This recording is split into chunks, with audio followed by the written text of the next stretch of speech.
High বন্ধুরা, তোমরা সব কেমন আছো? প্রিয়াঙ্কার আরও একটি নতুন ব্লগে তোমাদের আরও একবার স্বাগত। দেখো, মর্নিংয়ে উঠে আমি চলে এসেছি সূর্য দেবতাকে প্রণাম করতে আর তুলসী মাতাকে প্রণাম করতে। আর এই যে এইদিকে ঘুরে দেখছো না, এখন প্রণাম করছি, এটা কিন্তু তোমাদের নয়, এটা আমি পাহাড়ের উপরে একটা মন্দির আছে, সেই মন্দিরটাকে প্রণাম করলাম। তো তোমরা হয়তো ভাবতে পারো যে আমি ভিডিও করি বলে দেখানোর জন্য প্রণাম করছি। একদমই না, আমি রোজ সকালে উঠেই প্রণাম করি। আর আমি রোজই ওঠার চেষ্টা করি খুব সকালে, কারণ খুব সকালে ওঠাটাই সঠিক, কারণ সূর্য ওঠার পরে উঠতে নেই। তো দেখো, আজ কিন্তু লেট হয়ে গেছে উঠতে, কারণ আমি রাত্রে যেহেতু ছোট বাচ্চা আছে, রাত্রে 2-3 বার করে উঠতে হয়, ঠিকঠাক ঘুম হয় না, তাও তো 2-1 দিন হয়ে যায় লেট। তো তারপরে দেখো, এখন টুকটুক করে রুমে চলে আসলাম, এসে এখন ঘরটাকে আগে গুছিয়ে নেব। আর তোমাদের দাদা ভাই আর পাপান ঘুমাচ্ছে, তো ততক্ষণে গুছিয়ে নেব সব কিছু।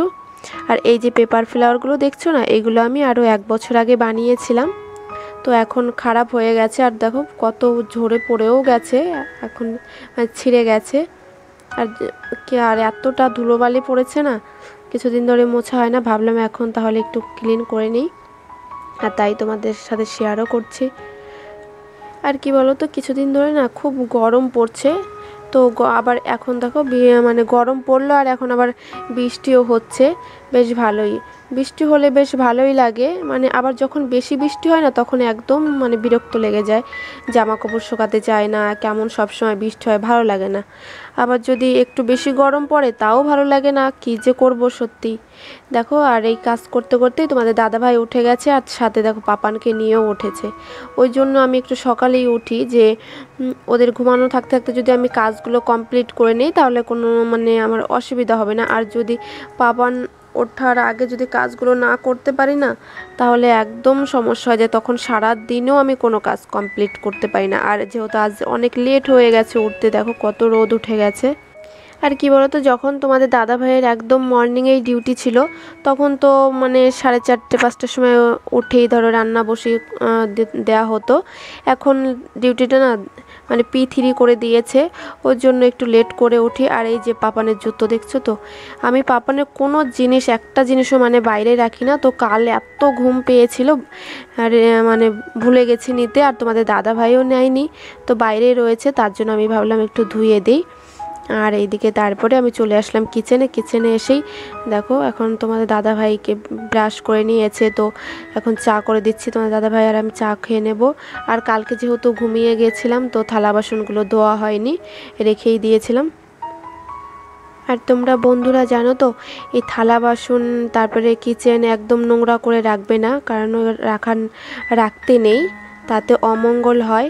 যতদূর পারবে এগুলো ক্লিন করে রাখবে। তারপরে তোমাদের দাদাভাই চা খেয়ে চলে গেছিলো মার্কেট থেকে দেখো মাছ নিয়ে এসছে, ছোট মাছ, আর মাছের ডিম নিয়ে এসছে। তো তোমাদের দাদাভাই বলছে আমি এখন এগুলো ধুয়ে দিই, আর তুমি ওইদিকে জামা কাপড়গুলো কেচে মেলে দাও। তো আমি এইদিকে চলে আসলাম, জামা কাপড়গুলো কাঁচা হয়ে গেছে, এখন ধুয়ে তারপরে মেলে দেব, তারপর আমি রান্না করে নেব। আর যেহেতু 2 রকমের মাছ এনেছে, তো 2 জন মানুষ, এতগুলো তো আর একবারে খাওয়া যায় না, তাই ভাবলাম কি মাছের ডিমটা আজকে করে নেব, আর ছোট মাছটা কালকে করে নেব। তো তাই তোমাদের দাদাভাই ধুয়ে তারপরে বলছে যে তোমার অনেক লেট হয়ে যাবে, তাহলে আমি একটু ভেজে দিই। আর দেখো, তোমাদের দাদাভাই 4টে ভুট্টা নিয়ে এসছে। তো এমনি ধরো যদি পোড়ানো থাকে, সেগুলো কিনলে বেশি দাম নেয়, তো এইগুলো একটু কম দাম নেয়, কিন্তু ভুট্টাগুলো না খুব ভালো ছিল জানো তো। তো যাই হোক, বিকেলে বেশ মজা করে খাওয়া যাবে। তো তারপরে দেখো, এখন আমি চাল ধুয়ে ভাতটা বসিয়ে দিলাম, আর এইদিকে তোমাদের দাদা ভাই এখন বলছে আমি মাছটা ভেজে দিই, নাহলে তোমার অনেক লেট হয়ে যাবে। তাই ও ছোট মাছগুলো ভেজে দিচ্ছিল, দেওয়ার পরে আমি আবার তারপরে আমার সব কাজ হয়ে গেছে যেহেতু, তারপরে আমি চলে আসলাম। এসে তখন আমি এমনি ডিমটা ভাজা করে নিলাম, আর ওইদিকে সবজিগুলো কেটে রেডি করে নিলাম, একই সাথে কাজ হয়ে গেল। আর লাউ নিয়ে এসছে তোমাদের দাদা ভাই, তাই আমি লাউ রান্না করব, আর মাছের ডিম দিয়ে ঝোল করব, তো আর কিছুই করব না।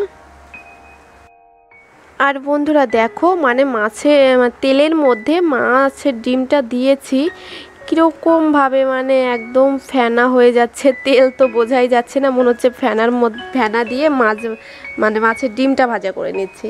তো ওইদিকে যাই হোক বসিয়ে দিলাম, আর এইদিকে আমি আলুটা কেটে নিচ্ছি। আর যাই হোক মানে এখন যেই কাজগুলো সারা দিন লেগে যায় করতে, মানে আগে করতাম 2-4 ঘন্টায় হয়ে যেত এই কাজগুলো, তারপর সারাদিন বসে থাকতাম, আর এখন হচ্ছে সেই কাজ সারা দিন লেগে যায়, কখন যে টাইম কেটে যায় বুঝতেই পারি না। তো যাদের বাচ্চা আছে তারা অবশ্যই বুঝতে পারছো, মানে আর নতুন করে কিছু বলার নেই। তো তারপরে এখন আমি লাউটা মানে কেটে নিচ্ছি, আর হচ্ছে সর্ষে দিয়ে মানে লাউ ভাজাটা বেশ ভালোই লাগে বলো। তো অর্ধেকটা লাউ কেটে ভেজে নেব, আর অর্ধেকটা রেখে দিয়েছি কালকে করে নেব। তো দেখো ডিমটা ভাজা হয়ে গেছে, এখন আমি এই তেলের মধ্যেই আমি হচ্ছে মানে রান্নাটা তো বন্ধুরা আমার মতন এইরকম করে কে কে রান্না করে অবশ্যই কমেন্টে জানিও। প্রচণ্ড গরম পড়লেও ভালো লাগে না, আর কি বলতো বৃষ্টি হলে ভালো লাগে, তবে এত পরিমাণে বৃষ্টি হলে ভালো লাগে না যে সব সময়। কি বলতো গরম পড়লে বেশ ভালো লাগে, তবে আবার বৃষ্টি হলেও বেশ ভালো লাগে, কিন্তু এত পরিমাণে বৃষ্টি হলে কিন্তু একদমই ভালো লাগে না বলো। কারণ একবার দুবার হয় ঠিক আছে, এই সারাদিন মানে ভোরেই বৃষ্টি হচ্ছে, বিরক্ত লাগে একদম, কোনো কাজ করা না যায় না, তারপর জামা কাপড় কেচে দিলেও শুকায় না, একদমই ভালো লাগে না। আর এইদিকে দেখো লাউটা আমার ভাজা হয়ে গেছে, আর ওইদিকে মাছের মানে আলুটা ভালো করে কষিয়ে তারপরে জল ঢেলে দিয়েছি, তারপর ঢেকে দিয়েছিলাম। তো তারপরে এখন মাছের ডিমগুলো দিয়ে এখন মানে ঠিকঠাক করে লবণ টবণ দেখে এখন নামিয়ে নিলাম, তারপরে স্নান করে নিয়েছি, স্নান করে পুজো টুজো কমপ্লিট করে নিয়েছি। আর তোমাদের দাদাভাই যে সবজিগুলো নিয়ে এসেছিলো এখন আমি রাখছি, আর সবজি রাখার এই ঝুড়িটা একদম নোংরা হয়ে গেছিলো, তো ধুয়ে মুছে এখন আমি ঠিক করে গুছিয়ে রেখে দিচ্ছি। তো কে কে আমার মতো রাখতে পছন্দ করো অবশ্যই কমেন্টে জানিও। আর আজকের ভিডিওটা এই পর্যন্তই, এরপরে দেখা হবে নতুন কোনো ব্লগে। ততক্ষণ তোমরা সবাই সুস্থ থেকো, সাবধানে থেকো, টাটা বাই বাই বন্ধুরা।